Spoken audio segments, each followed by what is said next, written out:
Ordre du jour numéro 1.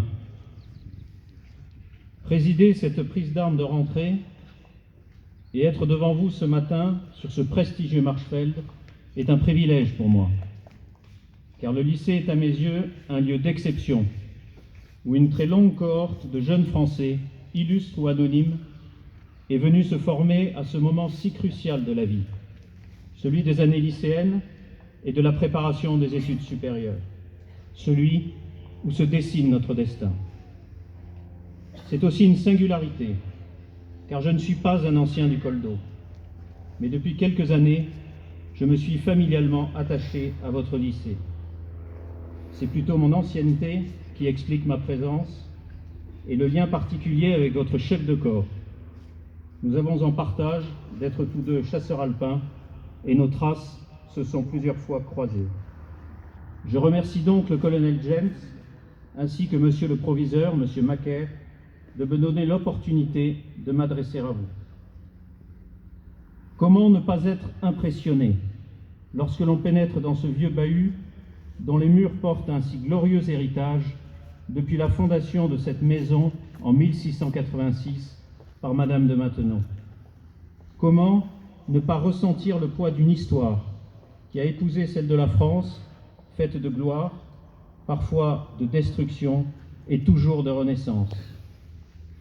Faire le choix de cet établissement pour apprendre, enseigner ou encadrer, c'est inscrire ses pas dans ceux de nos anciens, c'est pouvoir être inspiré par les plus illustres d'entre eux qui ont su trouver la voie dans les heures les plus sombres de notre histoire.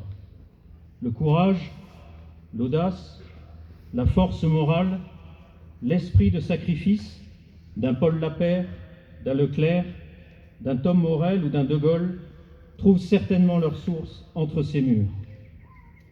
Vous tous, qui formez cette communauté du lycée d'aujourd'hui, élèves, professeurs, cadres militaires et civils de la défense, auxquels j'associe bien entendu les familles qui confient leurs enfants à notre institution. Vous bénéficiez de ce cadre exceptionnel où se cultive naturellement l'excellence de l'enseignement, l'intelligence d'une éducation équilibrée et l'amour de la patrie, comme vient d'en témoigner la présentation au drapeau, symbole d'unité nationale. À vous, mesdames et messieurs les professeurs, je voudrais vous dire toute mon admiration. Vous exercez bien plus qu'une profession, car transmettre un savoir en faisant grandir ses élèves est un art. Monter chaque jour sur l'estrade ressemble à l'exigence d'un acteur de théâtre dont l'honneur est de ne jamais faillir sur scène face à son public. Au-delà du seul enseignement dispensé, vous participez à consolider le cœur, l'esprit, le corps et l'âme de nos élèves. Ici s'exprime pleinement le caractère si fondamental de l'éducation, en ce qu'elle prépare notre jeunesse à entrer dans la vie d'adulte avec ses joies et ses peines, et à embrasser ses futures responsabilités avec enthousiasme et détermination. À vous, chers cadres militaires, officiers et sous-officiers de l'armée de terre et de la gendarmerie, je voudrais vous exprimer ma conviction que votre mission ici est noble. Votre expérience du commandement et votre parcours militaire font de vous des références, souvent les premiers exemples de chefs pour ceux de nos élèves qui seront eux aussi des cadres de la nation, militaires ou non.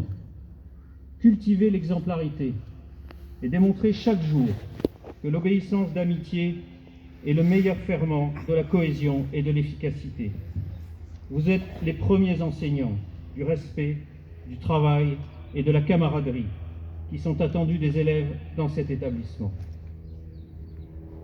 Pour vous, chers élèves, je voudrais formuler quelques souhaits. Celui tout d'abord que les années passées au lycée participent à faire de vous des âmes fortes et des esprits libres dans des corps sains. C'est ici que vous forgerez vos premières convictions, que vous pourrez acquérir la culture et le discernement indispensables pour avancer dans la bonne direction, en percevant et en construisant le sens que vous souhaitez donner à votre vie. Tirez profit de l'extraordinaire environnement procuré par le lycée. Soyez fiers de son héritage qui vous oblige et qui s'exprime dans la tenue que vous portez chaque jour. Saisissez l'opportunité de grandir dans le respect des autres, dans une atmosphère de camaraderie où vous n'aurez certainement d'inaltérables amitiés. Quel que soit le métier auquel vous vous destinez, gardez en tête le magnifique verbe « servir », qui porte en lui la plupart des valeurs dont notre pays aura besoin dans les temps futurs. À l'orée de cette nouvelle année scolaire, je souhaite à chacun d'entre vous de pouvoir viser les sommets de l'excellence. La pente sera parfois abrupte. Certains passages seront peut-être vertigineux. Mais je suis convaincu que vous n'abandonnerez jamais, que vous saurez déterminer la trace la plus adéquate pour vous élever et atteindre la cime. Animé par l'esprit de cordée qui doit vous unir ici, élèves, professeurs et cadres, et guidé par votre chef de corps. Je partage avec vous ce matin la devise qui oriente humblement mon action depuis tant d'années, auprès de ceux que j'ai eu l'honneur de commander dans les troupes de montagne, à Couët-Quidan ou en opération. En avant, calme et droit. Bonne rentrée au lycée militaire de Saint-Cyr-l'École. Fermez le banc.